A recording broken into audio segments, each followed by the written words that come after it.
Épichrist aura une filière du Forum des jeunes chrétiens Évangélisation pour Christ, Épichrist en sigle, vous propose ce nouveau numéro avec une thématique intitulée Comment garder sa constance en matière des relations. Alors, c'est votre frère Emmanuel Koupakwanzambi, membre de l'Épichrist. Suivez l'émission jusqu'à la fin. N'oubliez pas de partager les liens. Abonnez-vous massivement et surtout, cliquez sur la cloche des notifications pour ne rater aucun numéro. Alors, nous sommes le Forum des jeunes chrétiens Épichrist, dans notre filière Épichrist Aura. Nous venons avec cette nouvelle thématique intitulée Comment garder sa constance en matière des relations. Nous devons comprendre que la relation ou encore les relations sont une porte pour les destinées. C'est par les relations que le Seigneur amène une personne dans sa destinée. C'est par une relation que Méphibosheth s'est retrouvé dans le palais royal. Il a fallu que David soit en bonne relation avec Jonathan, qui était le père de Méphibosheth, de sorte que lorsque Jonathan pourrait mourir, et après des temps, Méphibosheth quitte Lodébar pour se retrouver dans les palais royaux. Alors, les relations sont des choses que nous ne pouvons pas négliger. Étant enfants de Dieu, ayant atteint une certaine maturité spirituelle, devons comprendre qu'une relation peut être un canal de bénédiction. Une relation est un canal de bénédiction. Si une relation est un canal de bénédiction, elle peut aussi être un canal de malédiction. Mais pour aujourd'hui, nous allons parler sur des relations comme étant un canal de bénédiction, comme étant une porte d'entrée, une porte pour une destinée. Nous allons parler de relations dans ces contextes-là. Mais nous devons retenir une chose, que l'initiateur de la relation peut être Dieu. C'est Dieu qui initie une relation, qui met en contact une personne avec une autre personne, le met ensemble pour entretenir une relation et tout. Mais la gestion ou la responsabilité de la gestion de la relation dépend de l'homme. La gestion de la relation ne dépend plus de Dieu, mais elle dépend de l'homme. Si l'homme ou si les hommes savent gérer les relations, alors cette relation pourrait aboutir à une bonne fin. Mais lorsque nous ne sommes pas responsables de nos actes, alors la relation pourrait se rompre. Et laissez-moi vous dire que si votre destinée était liée à cette relation et que la relation a été rompue, en d'autres termes, vous avez vous-même endommagé votre propre destinée. Alors ne soyez pas de ceux-là qui endommageraient leur destinée à cause de la rupture d'une relation qui pouvait leur amener dans la destinée. Et c'est quand je parle de la relation, je suis tellement généraliste. Nous pouvons parler d'une relation amicale, une relation amoureuse, une relation professionnelle, quels que soient les types de relations. Mais quand le Seigneur vous met dans une bonne relation, comme je l'ai dit aujourd'hui, nous parlons de bonnes relations premièrement. Vous devez savoir comment l'entretenir, comment entretenir la personne avec qui vous êtes en relation, de sorte que vous puissiez vous-même aussi garder votre constance et de sorte que vous puissiez fleurir après. Aujourd'hui, on a souvent tendance à traiter tout le monde de mauvais. C'est tout le monde qui est devenu méfiant, c'est tout le monde qui est devenu comme ça, parce qu'on se dit que voilà, quand il y a problème dans une relation, c'est toujours la faute de l'autre. Ça a toujours été la faute de l'autre. On n'assume pas parfois nos responsabilités. Mais dans ces numéros, j'aimerais vous dire une chose, que quand vous êtes dans une relation, pour maintenir sa constance et pour assurer la durabilité de cette relation, vous devez vous considérer comme étant les responsables de la relation. C'est-à-dire, si vous faites bien les choses, la relation ira de l'avant et réussira. Et si vous n'arrivez pas à bien faire les choses, alors vous serez responsable de cette rupture des relations. Que chacun de nous, où il est, commence à se sentir responsable de la gestion de la relation. Comment entretenir la relation afin d'amener à une bonne fin. Et que faire pour entretenir une meilleure relation, une bonne relation qui va aboutir à une destinée glorieuse. Premièrement, vous devrez commencer à être en bonne relation avec Dieu. Toute relation humaine qui n'a pas pour essence la relation, une bonne relation avec Dieu, cette relation est temporaire. La durabilité ou bien la bonne tenue d'une relation humaine dépend de la bonne tenue d'une relation avec Dieu. Pendant que vous êtes en bonne relation avec Dieu, alors vous serez aussi en bonne relation avec les hommes. Voilà pourquoi, lorsque Jésus-Christ parle, il dit, le plus grand commandement, c'est premièrement l'amour envers Dieu et deuxièmement l'amour envers les hommes. Parce que l'amour envers Dieu affecte aussi l'amour envers les hommes. Quand la relation avec Dieu est bafouée, alors même votre relation avec un humain sera aussi bafouée. Parce que c'est Dieu le moteur de toute relation. C'est Dieu le moteur de toute relation. Voilà pourquoi j'aimerais vous dire aujourd'hui, la première des choses, c'est que demeurez intime avec Dieu. Soyez dans une bonne communion avec le Saint-Esprit. Soyez en bonne relation avec Dieu. Parce que quand vous êtes en bonne relation, en bonne communion avec Dieu, c'est lui qui va vous inspirer même les mécanismes ou encore les idées pour être en bonne relation avec les humains. Adam était en bonne relation avec Dieu et aucun animal ne pouvait lui faire du mal. Parce que celui qui avait nommé les animaux, lion, girafe, guépard, léopard, aucun animal lui était sauvage.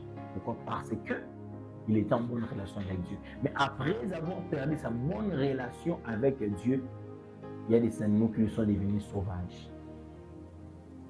Pourquoi? Parce qu'il avait déjà perdu la relation avec Dieu. Bien aimé, la relation avec Dieu vous stabilisera dans une relation humaine. Parce que c'est le spirituel qui attire le physique. Ce qui est fort physiquement commence premièrement par être fort spirituellement. Parce que Hébreux 11.3 nous dit, c'est par la foi que nous reconnaissons que les choses visibles ont été faites, ont été créées des choses invisibles. C'est l'invisible qui amène au visible. Vous voulez visiblement être bon, être meilleur, être fort, commencez invisiblement, c'est dans les secrets ou dans les spirituels, commencez à être fort. Donc votre relation avec Dieu est primordiale.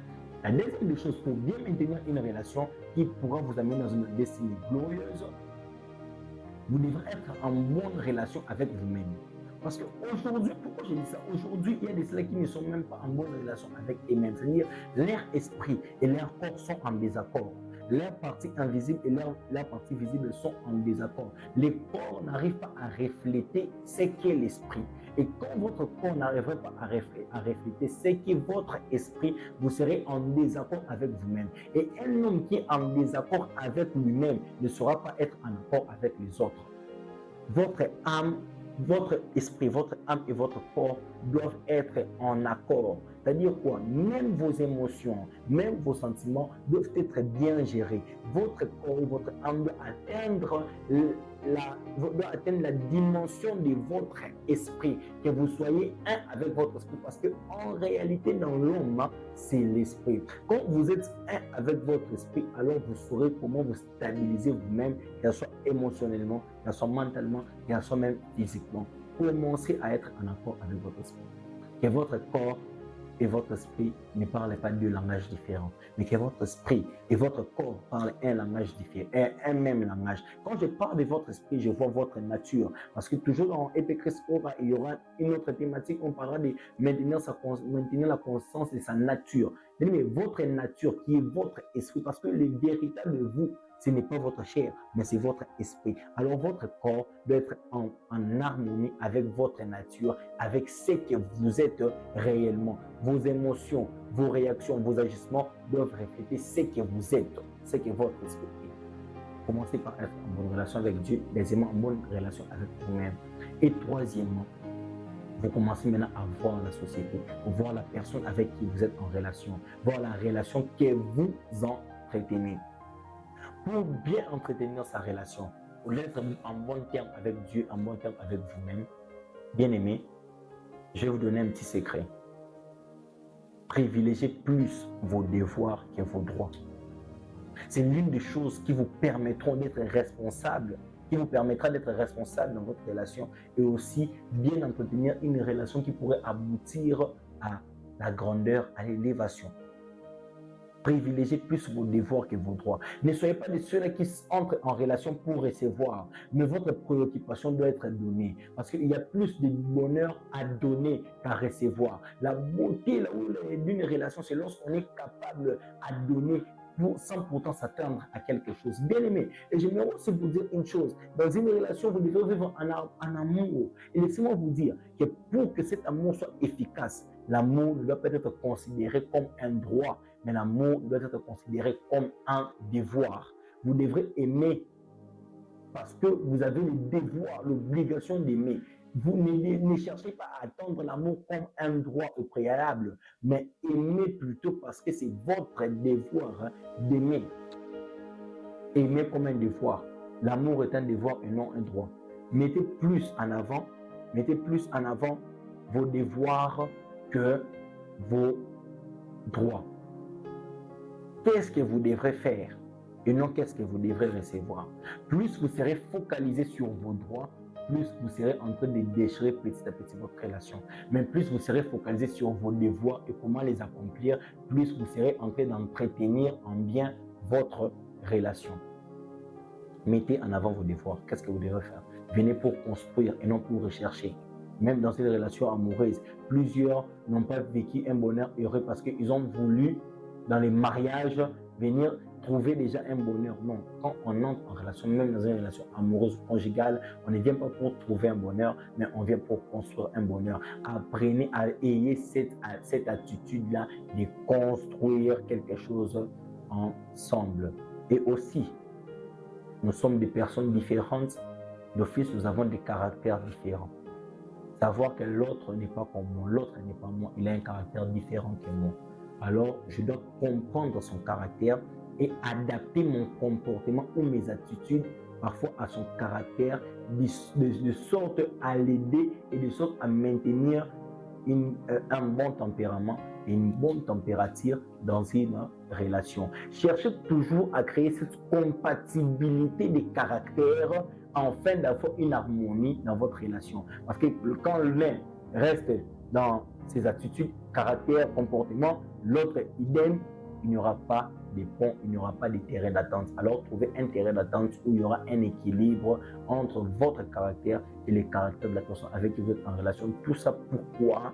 Pour maintenir en bien votre relation, parce que c'est par la relation que réalise Dieu des promesses. Je vous ai donné l'exemple de Méphibosheth au début. Il y a plein d'exemples bibliques comme ça où le Seigneur a béni des personnes au moyen des relations. Alors, savoir entretenir votre relation vous sera utile même pour atteindre vos objectifs. Alors, c'était pour vous Épée Christ Aura avec une thématique intitulée Comment maintenir sa constance dans sa relation. En matière des relations, le Forum des jeunes chrétiens Évangélisation pour Christ vous a proposé ces numéros. Alors, n'oubliez pas de partager les liens, suivez l'intégralité de l'émission, cliquez sur la cloche de notification pour ne pas rater les prochains numéros qui viennent dans très bientôt. Que Dieu vous bénisse.